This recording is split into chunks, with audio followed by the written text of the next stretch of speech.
오늘은 무슨 일을 시작할 때 승리자의 자화상을 먼저 그려라 라는 제목으로 오늘 본문 말씀을 공부해 보기를 원합니다. 자신이 여자인지 남자인지 혼란스러워하는 한 청년이 있었습니다. 이 청년은 남자였어요. 그런데 여자 옷을 입고 다닙니다. 그리고 말도 여자처럼 하는 거예요. 심지어 화장실을 사용할 때에 여자 화장실에 들어갑니다. 자신의 성 정체성에 대하여 심각한 혼란을 겪고 있습니다. 왜 이렇게 됐을까요? 이 남자 청년의 엄마는 아들을 딸처럼 키우려고 했어요. 첫째 딸이 있었는데 죽었습니다. 그 후 다시 아이를 낳게 되었는데요. 딸을 낳으려고 했는데 아들이 태어났어요. 엄마는 첫째 딸의 그 모습을 아들에게 투영시켰습니다. 그러면서 아들에게 여자 옷을 입혔고요. 또 여자 인형을 사주었습니다. 머리를 기르고 머리를 따주었습니다. 그러자 아이가 정말 자신을 여자라고 생각하게 되었고 말투도 여자처럼 되었고 행동도 여자아이처럼 행동을 하는 거예요. 학교에서 놀림을 많이 받았다고 합니다. 이렇게 성장하면서 자신의 성 정체성에 문제가 생기고 혼란스러워 되니까 사회생활을 온전히, 공동체 생활을 온전히 감당할 수가 없는 거예요. 자신은 분명 남자인데 마음속에 있는 자신의 자화상은 치마를 입은 여자의 모습이었어요. 어렸을 때부터 하고 싶은 것이 많이 있었습니다. 그런데 지금 성장한 이후에는 학교 다니면서 공부도 해야 되고 친구도 만나야 되고 또 자신의 비전을 위해서 무엇인가를 열심히 노력해야 되잖아요. 그런 것들은 하나도 하지 못하고 오직 하나, 그저 여자로서 인정받고 싶다. 그거 하나 놓고 싸우며 사는 거예요. 삶 전체가 다 망가진 것입니다. 우크라이나와 러시아가 지금 전쟁 중에 있죠. 원래는 러시아가 쉽게 이길 거라고 생각을 했습니다.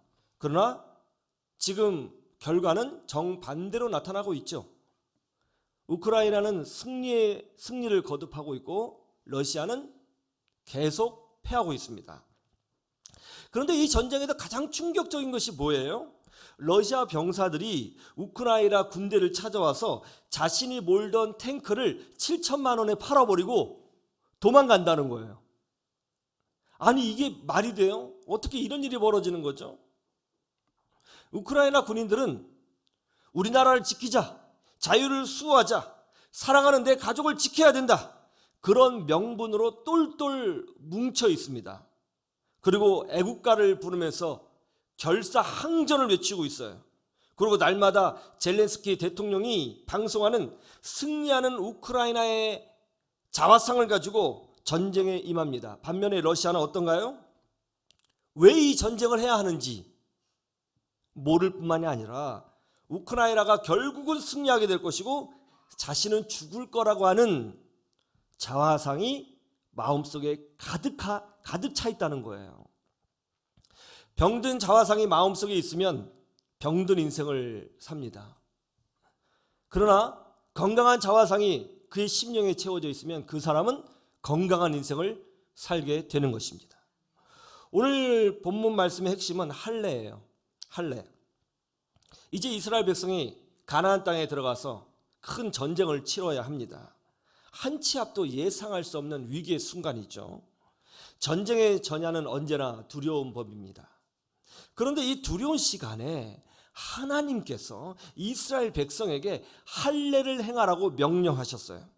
전쟁을 준비하고 무기를 모으고 작전을 새롭게 짜도 부족할 판에 할례를 행하라고 명하신 거예요. 할례가 뭡니까? 남자의 포경 수술과 같은 것이죠. 할례를 하게 되면 며칠간 꼼짝할 수도 없습니다. 전쟁 전에 이런 행위를 하는 것은 매우 위험한 행동이에요. 그럼에도 불구하고 우리 하나님께서는 할례를 먼저 행하라고 명령하셨어요. 왜 이렇게 하셨을까요? 먼저 우리는 할례의 의미를 생각해야 합니다.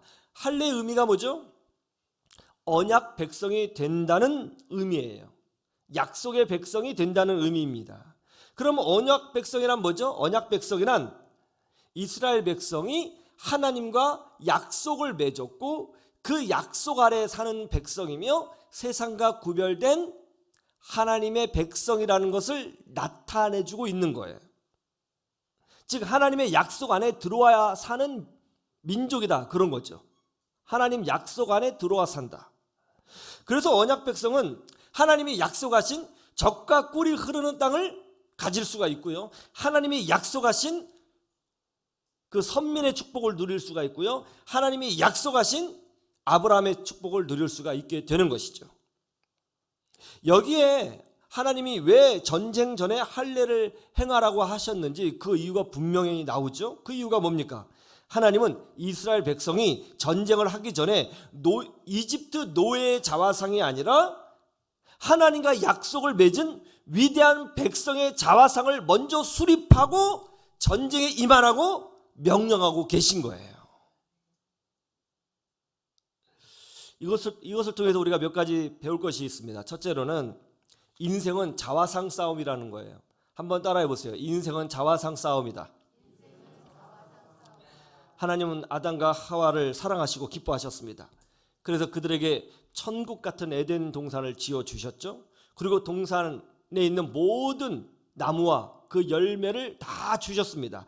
다만 그들의 믿음을 테스트하기 위하여 동산 중앙에 선악을 알게 하는 선악과를 두셨습니다. 그리고 그것을 절대로 먹지 말라고 명령하셨죠. 그런데 마귀가 와서 여자를 유혹합니다. 어떻게 유혹했어요? 하나님이 왜 선악과 먹지 말라고 했는지 아느냐? 이 선악과를 따먹으면 너희가 하나님처럼 될 줄을 아시기 때문에 금하신 것이다. 이렇게 유혹했죠. 이 마귀의 유혹을 정리하면 이런 것이죠. 너희는 하나님의 꼬봉이다. 너희는 하나님보다 못한 열등한 존재다. 너는 열등하다. 이런 거예요. 이와 같이 열등한 존재의 자화상을 그 마음에 심어준 것이죠. 그러자 아담과 하와가 그 열등을 극복하고 싶어서 선악과를 따먹고 타락하게 된 것이죠. 성경에 보면 하나님은 아담과 하와를 하나님의 형상으로 창조하셨다고 되어 있습니다. 그렇죠? 아담과 하와가 나는 축복받고 사랑받는 하나님의 형상이다, 이런 자화상이 그 마음에 있었다면 마귀의 유혹에 넘어갔을까요? 넘어가지 않았을 것입니다. 그러나 마귀가 열등한 존재의 자화상을 넣어주니까 너무 쉽게 죄를 짓고 너무 쉽게 타락하고 말았던 것이죠. 요셉은 야곱의 11번째 아들로 태어났습니다. 하나님은 요셉에게 꿈을 주셨죠. 그것이 뭐죠? 요셉의 별에게 해와 달과 11개의 별이 경배하는 그런 꿈이었습니다. 그 요셉의 마음에 하늘의 별과 같은 존재, 모든 사람들에게 존경받는 존재의 자화상이 그의 마음에 그려지게 되었죠. 그러나 이것을 질투한 형들이 요셉을 이집트의 노예로 팔아버립니다. 정말 충격적인 일이죠. 요셉은 졸지에 노예가 되었습니다. 요셉이 보디발 장군의 노예로 있었을 때에 보디발의 아내가 요셉을 성적으로 유혹했습니다. 그때 요셉이 이렇게 말하죠. 내가 어찌 하나님과 당신 남편에게 죄를 범하겠습니까? 하면서 그 유혹을 단호히 물리치죠. 이것을 통해서 알 수 있는 것이 뭐죠? 내가 어찌 하나님께 죄를 범할 수 있습니까? 이 표현, 요셉은 자신이 하나님의 사람이라고 하는 분명한 자화상이 있었다는 거예요. 이런 자화상이 있으니까 유혹에 넘어가지 않은 거죠. 인생은 결국 자화상 싸움입니다. 자화상이 건강할 때 영적 멘탈이 강해지는 거예요. 미국 학생들이 가장 존경하는 직업이 소방대원이고 둘째가 군인이라고 합니다. 왜 그런가요? 그들이 주는 어떤 특별한 자화상이 있어요. 그것이 뭐죠? 나라를 구하고 생명을 구하고 세상을 변화시키는 위대한 일을 하는 사람, 이런 자화상이 있죠. 이런 자화상에 미국 젊은이들이 열광하고 있는 거예요. 그리스도 예수 안에 있는 우리도 그래야 되는 줄로 믿습니다. 우리는 교회를 세우는 사람이다. 우리는 진짜 생명을 구원하는 사람이다. 우리는 진리를 따라 사는 사람이다. 우리는 결국 예수의 십자가로 승리자가 될 것이다. 이와 같은 자화상을 항상 우리 마음에 그려야 되는 것입니다. 이럴 때 세상을 이기게 되는 것입니다. 영적 전쟁은 바로 자화상의 전쟁인 것입니다. 교회를 건축하게 되었습니다. 건축 현장에서 인부들이 열심히 벽돌을 쌓고 있었습니다. 그때 한 분에게 질문했어요. 지금 뭐하고 계십니까? 그러자 인부가 버럭 화를 내면서 대답합니다. 보면 몰라요. 지금 먹고 살기 위해서 일하고 있잖아. 하루 벌어 하루 먹고 살고 있는데 지금 노가다하고 있는 거 안 보여요? 그렇게 화를 냈어요. 다른 인부에게 물어봤습니다. 지금 뭐하고 계십니까?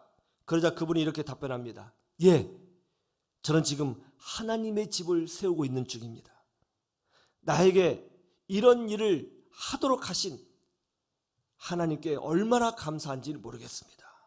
나 같은 사람도 하나님의 집을 지을 수가 있네요. 여러분, 이 두 사람이 지금 똑같은 일을 하고 있죠. 이 두 사람의 미래가 같을까요? 다른 미래를 맞이하게 될 것이라고 저는 생각합니다. 영적 전쟁은 곧 자화상의 싸움입니다. 이 싸움에서 승리하시기를 주님의 이름으로 축원합니다. 두 번째, 무슨 일을 하기 전에 먼저 자화상을 점검해야 된다는 거예요.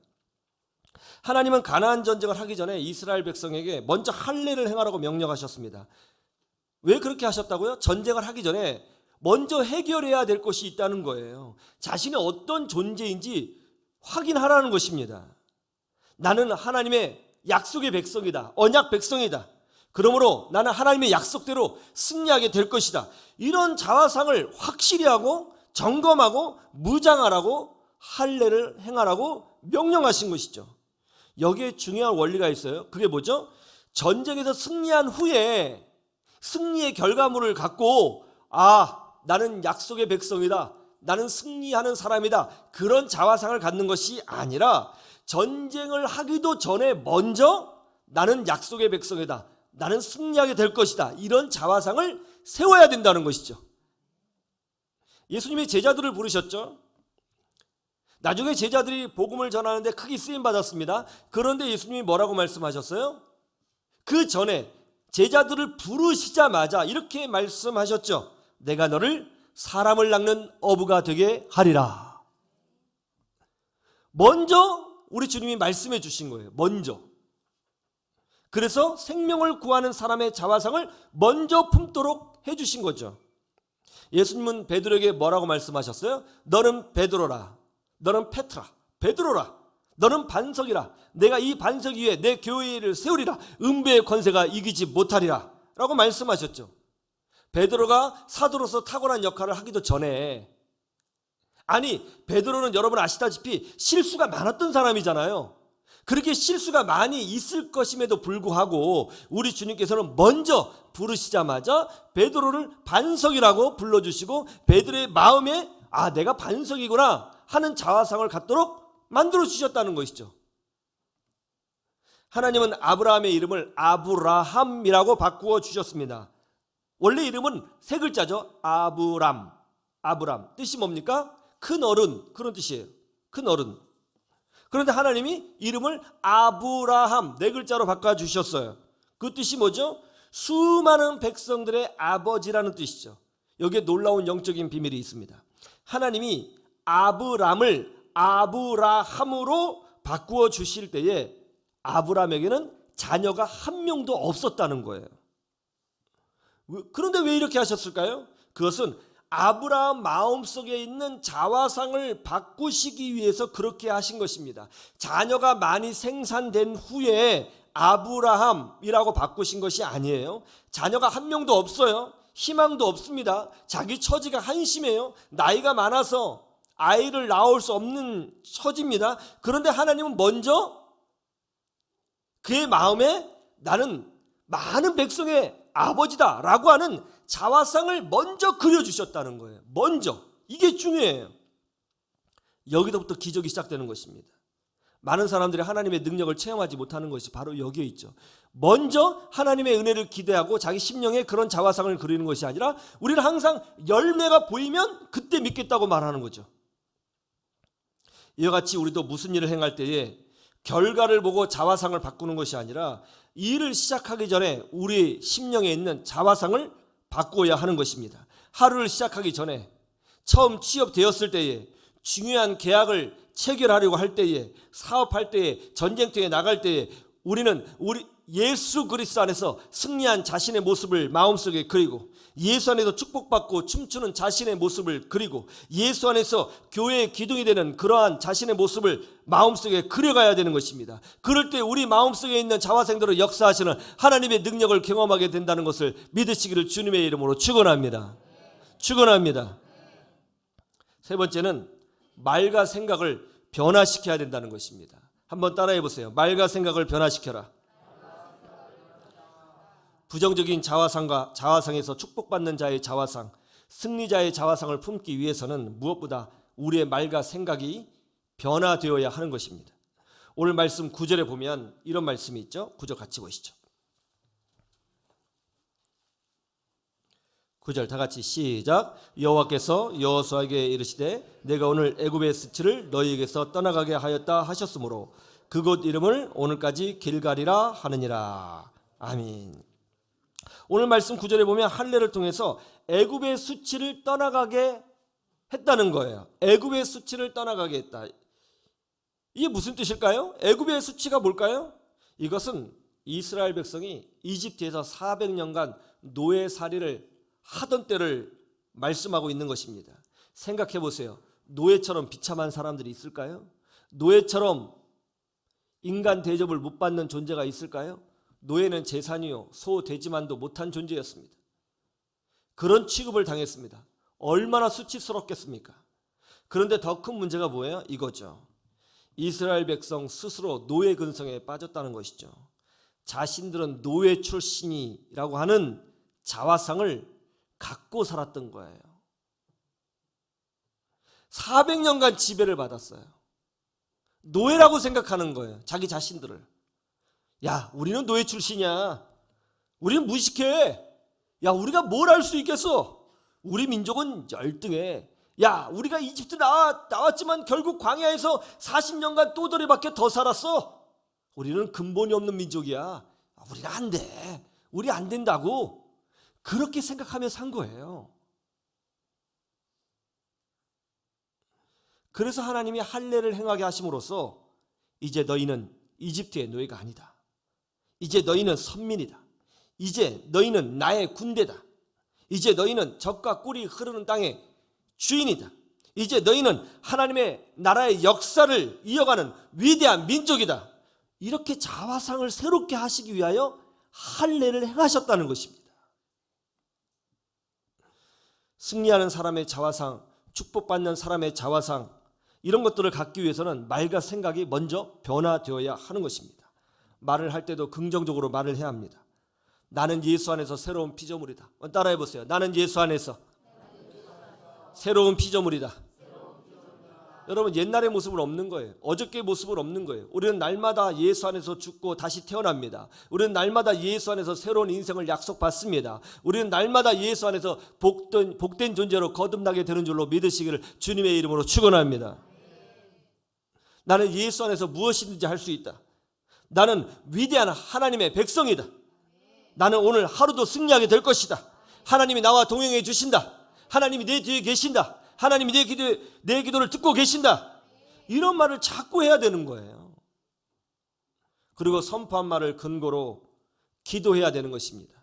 하나님께서 오늘도 저와 함께하여 주실 줄로 믿습니다. 하나님이 함께 하시면 저는 오늘도 주의 능력을 경험하게 될 것입니다. 주의 보혈의 능력으로 새로운 인생을 살게 될 것입니다. 이미 위대한 하나님의 백성이 되었으니 위대한 주의 역사를 경험하는 복된 인생이 되게 하여 주시옵소서. 이렇게 기도해야 되는 것이죠. 사람은 말의 지배를 받습니다. 근데 놀랍게 사람은 자기 말의 지배를 제일 잘 받아요. 자기 내면의 소리, 마음속의 소리, 자기가 내뱉는 소리에 지배를 받습니다. 배우 황정민 씨 아시죠? 요새 또 수리남이라고 하는 그 영화를 찍고 세계적인 스타가 되었는데요. 배우 황정민 씨가 이런 말을 했습니다. 어느 날 한 배우 지망생이 이제 대학로에서 연극을 하는데 일이 잘 풀리지 않는 거예요. 그래서 이제 질문한 거예요. 저는 어떻게 해야 이 어려운 일을 버텨낼 수 있을까요? 라고 했더니 황정민 씨가 이렇게 얘기했어요. 성대묘사를 좀 하려고 그러는데 안 되네요. 예. 이런 얘기를 하더라고요. 저는 연봉 300만 원 받는 대학로 연극 배우였습니다. 월급이 아니라 연봉 300입니다. 정말 어려웠죠. 제가 10년간 연봉 300을 받고 연극하고 뮤지컬 했는데요. 정말 힘든 기간이었습니다. 그런데요, 저는 그 기간 정말 행복했습니다. 왜냐하면 제 자신이 자랑스러웠거든요. 자기가 하는 일에 대해서 자랑스러워해야 합니다.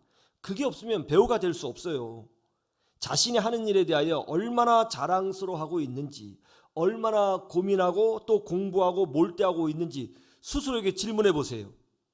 자신이 하는 일을 자랑스러워하고 자신의 일을 즐거워하다 보면 사람들이 찾아오게 되어 있어요. 이렇게 이야기를 하더라고요. 황정민 씨가 나는 이제 그 어려운 기간에 내가 왜 이거 해야 되는 거지? 왜 연봉이 300이지? 난 정말 비참한 인생 살고 있구나. 내가 이렇게 무가치한 거야? 난 왜 이렇게 쓰임받지 못하지? 날마다 이런 생각을 하면서, 이런 말을 하면서 10년을 보냈다면 세계적인 배우가 될 수 있었을까요? 그런데 황정민 씨가 뭐라고 얘기해요? 중요한 말을 했죠. 그 기간 연봉 300만 원 받고 대학로에서 연극하던 그때 행복했다고 하잖아요. 이 한마디가 다 표현해 주는 것 같아요. 행복한 사람은요, 부정적인 말을 하지 않습니다. 말과 생각이 다른 거죠. 그런 분명한 자화상이 있으니까 결국 한국을 대표하는 배우로 성장하게 된 거죠. 이스라엘 백성이 가나안 땅에서 전쟁하기 전에 우리 하나님이 먼저 할례를 행하라고 명령하셨습니다. 전쟁을 수행하기 전에 자신들이 노예가 아니라 하나님의 약속 안에 들어있는 언약 백성이라는 사실을 분명히 인지하고 자신의 자화상을 변화시켜 전쟁에 임하라고 우리 주님께서 명령하고 계신 것이죠. 승리자의 자화상을 먼저 이게 중요해요. 먼저 그리라는 것입니다. 우리의 자화상대로 하나님이 역사하여 주시는 것입니다. 그러므로 승리자의 자화상, 축복받는 삶의 자화상, 하나님의 사랑을 받는 자녀의 자화상, 여러분 마음속에 그리셔야 되는 것입니다. 그래서 날마다 우리의 마음을 무너뜨리고자 하는 악한 마귀를 물리치셔야 되는 거예요. 그러면 우리의 믿음대로 역사하시는 하나님을 경험하시게 될 것입니다. 나중에 여러분은 사람들에게 내가 만난 하나님을 놀랍게 간증하는 그런 역사를 경험하게 될 것입니다.